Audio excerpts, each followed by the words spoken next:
Nolwenn Febre est infirmière anesthésiste, c'est aussi la créatrice et directrice des Petits Doudous. Alors après sa garde de nuit, elle file dans les locaux de l'association. Bonjour. Hello. Ça va? Oui, très bien. C'est en 2011 que l'aventure commence pour Nolwenn.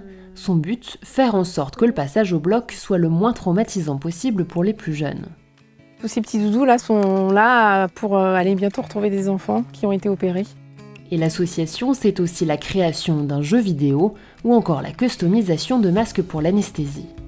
Les enfants sont très forts, ils sont souvent même étonnants, mais c'est vrai qu'au bout d'un certain nombre d'années, la difficulté que certains enfants avaient de venir au bloc opératoire et les pleurs que ça représentait sont devenus complètement insupportables pour moi.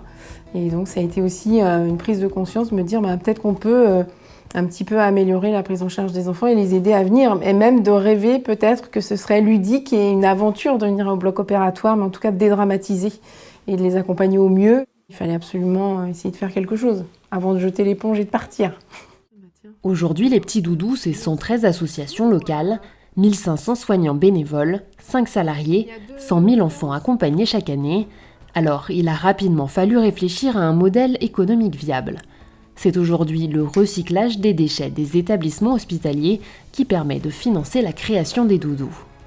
On a recyclé pratiquement 200 tonnes de déchets l'année dernière dans notre réseau doudou, donc c'est vraiment, ça fait partie de l'engagement des soignants, ça a fait un modèle économique pour acheter des doudous pour les enfants, et puis ça fait faire des économies aux établissements de santé. C'est aussi une des raisons de création d'associations, c'est que les soignants ont envie aujourd'hui de mieux recycler dans les blocs opératoires, de mieux organiser le tri des déchets, et c'est joindre l'utile à l'agréable, on va dire, c'est vraiment d'être engagé sur le développement durable, d'en prendre conscience, et aussi de donner une finalité à ce recyclage. C'est pas recycler pour recycler, c'est recycler pour en plus améliorer la prise en charge des enfants dans les blocs opératoires. 215. Et la démarche RSE de l'association ne s'arrête pas là. De nombreux partenaires s'investissent dans les actions des Petits Doudous, une autre forme d'économie circulaire et une implication des entreprises, mais aussi de leurs salariés.